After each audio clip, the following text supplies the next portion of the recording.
ఈ ప్రెస్ మీట్కి సంబంధించి ఇప్పుడు ముందుగా నక్సల్స్ సంబంధించినటువంటి అంశం మాట్లాడాలని భావిస్తున్నా. అమిత్ షా 26 మార్చి 20 నాటికి నక్సల్స్ని తుడిచిపెట్టేస్తారని చెప్పడం జరిగింది. నాకు తెలిసి అంతకుముందే మొత్తం తుడుద్దామనుకుంటున్నాడు. 26 టార్గెట్ పెట్టినా పదుల సంఖ్యలో చంపుతా ఉన్నారు. ఒక్కరోజే మన 37 మందిని చంపారు, ఆ తర్వాత 6 మందిని చంపారు.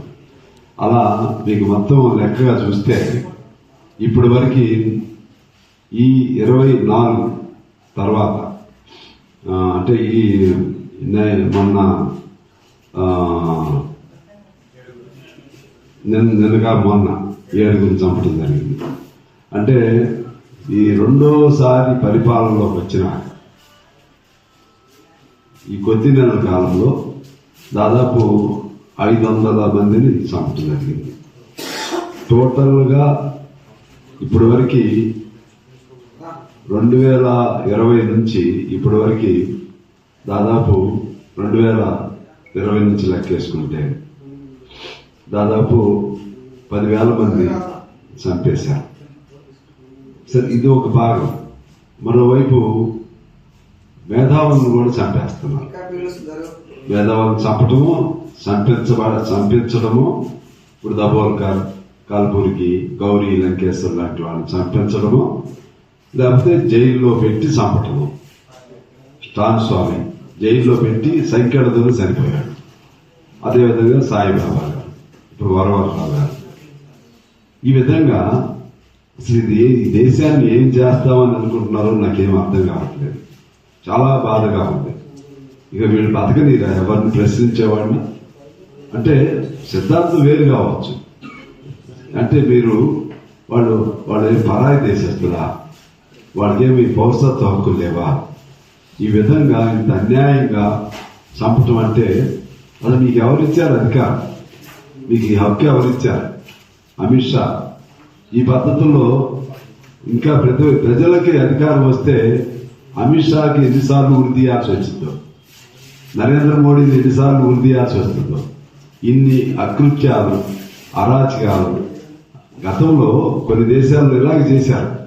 వాళ్ళందరూ దేశం వదిలి పారిపోవాల్సిన పరిస్థితి వచ్చింది. శ్రీలంకలో పారిపోయారు. అలాగే హిట్లర్ లాంటి వాళ్ళు, ముస్సోలిని లాంటి వాళ్ళు ఈ విధంగానే జాతి అహంకారంతో, జాతి పేరుతో, మరొక పేరుతో ఈ విధంగా చంపుతూ పోతే ఈ దేశంలో ప్రజాస్వామ్యం ఎక్కడ ఉంటుంది? ప్రశ్నించేవాడు ఎక్కడ ఉంటాడు? ఇక సమస్యలపైన పోరాటం చేసేవాడు ఎక్కడ ఉంటాడు? చెప్పి చంపుతున్నావు నువ్వు. చెప్పి చంపుతావండి నువ్వు. అంటే దాని అర్థం లెక్కేసుకుని చంపుతావా? 2026 నాటికి మొత్తాన్ని చంపుతాను అంటాం అంటే అర్థం ఏంటి? అంటే లెక్క తీసుకుని ఇంతమంది చంపేద్దామని నీ ఏదన్నా ఘటనలో జరిగితే, ఘటన ప్రకారం జరిగితే చంపటం వేరు. కానీ నేను చెప్పి చంపుతానంటాం అంటే అసలు నిన్నేం చేయాలి? అసలు నిన్నేం చేయాలి? ప్రజాస్వామ్యంలో అనకూడదు. అదే అందువలన ఇవన్నీ ఎదురుకాల్పులన్నీ కూడా నా దృష్టిలో ప్రభుత్వం చేసిన హత్య. ఈ ప్రభుత్వ అవసరం అనుకుంటే జ్యుడిషియరీ సిస్టమ్ కూడా ఇందులో ఇన్వాల్వ్ అవ్వాల్సిన రోజు వచ్చింది. ఇవాళ అంత తీవ్రమైన స్థితి ఇవాళ వచ్చేసింది.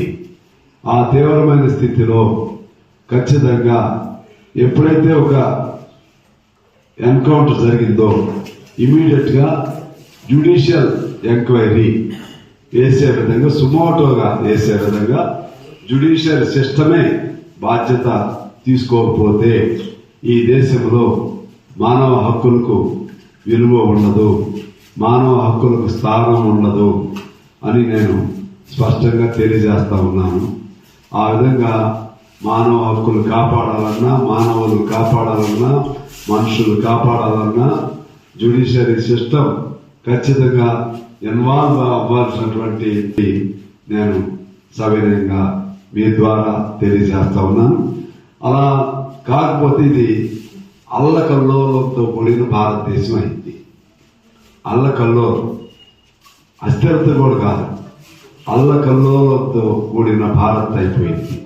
ఈ అల్లకల్లోల భారత్ లో నువ్వు ఏమి సాధించావని చెప్పినా ఇది వాళ్ళు అనుకోవచ్చు, నక్సల్స్ అంటే లిమిటెడ్ పర్సన్స్ అనుకోవచ్చు. నక్సల్స్ ఆ రూపం తీసుకోపోవచ్చు, కానీ నక్సలైనా కమ్యూనిస్టులైనా ఎవరైనా భావజాలం ఏంటి?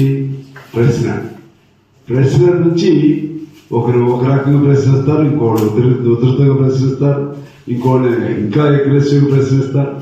అంటే అందరూ చంపేస్తారా? ఇది ఇక్కడ